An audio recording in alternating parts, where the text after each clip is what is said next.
No doubt you have many problems, domestic, social, physical, and financial, which seem to you to be pressing for instant solution. You have debts that must be paid, or other obligations that must be met. You are unhappily or inharmoniously placed, and feel that something must be done at once. Do not get into a hurry and act from superficial impulses.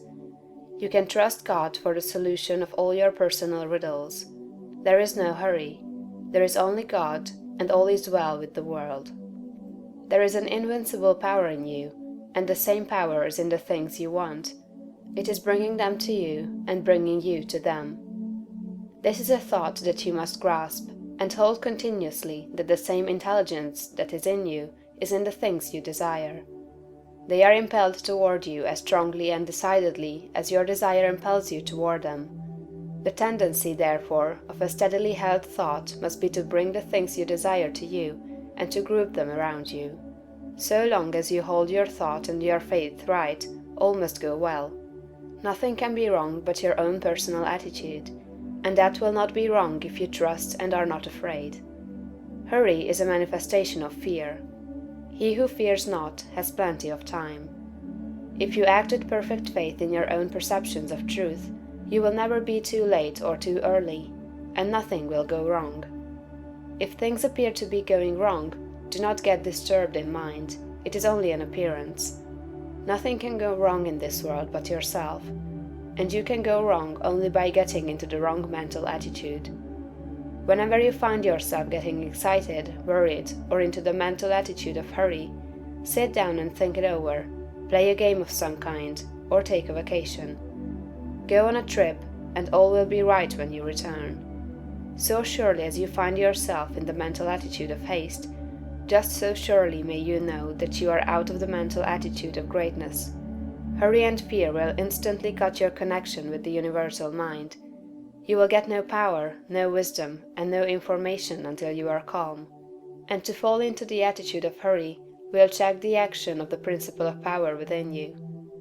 Fear turns strength to weakness. Remember that poise and power are inseparably associated. The calm and balanced mind is the strong and great mind.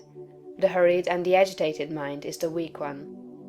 Whenever you fall into the mental state of hurry, you may know that you have lost the right viewpoint. You are beginning to look upon the world, or some part of it, as going wrong. Consider the fact that this work is perfect, now, with all that it contains. Nothing is going wrong.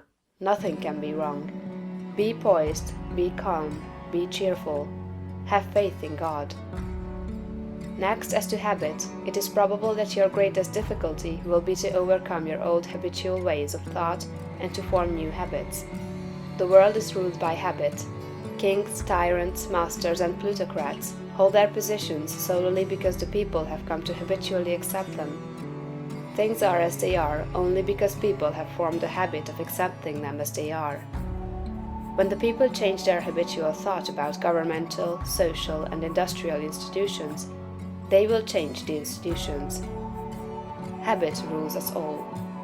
You have formed perhaps the habit of thinking of yourself as a common person, as one of a limited ability, or as being more or less of a failure. Whatever you habitually think yourself to be, that you are.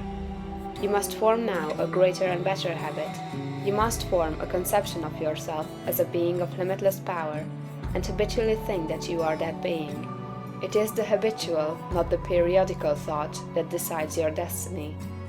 It will avail you nothing to sit apart for a few moments several times a day to affirm that you are great, if during all the balance of the day, while you are about your regular vocation, you think of yourself as not great. No amount of praying or affirmation will make you great if you still habitually regard yourself as being small. The use of prayer and affirmation is to change your habit of thought. Any act, mental or physical, often repeated becomes a habit.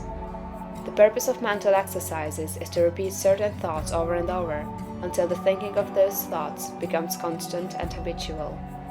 The thoughts we continually repeat become convictions. What you must do is to repeat the new thought of yourself until it is the only way in which you think of yourself. Habitual thought, and not environment or circumstance, has made you what you are.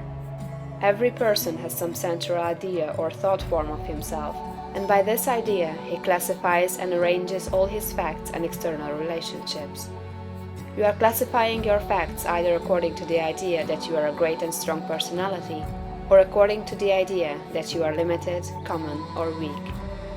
If the latter is the case, you must change your central idea. Get a new mental picture of yourself. Do not try to become great by repeating mere strings of words or superficial formulas, but repeat over and over the thought of your own power and ability until you classify external facts and decide your place everywhere by this idea.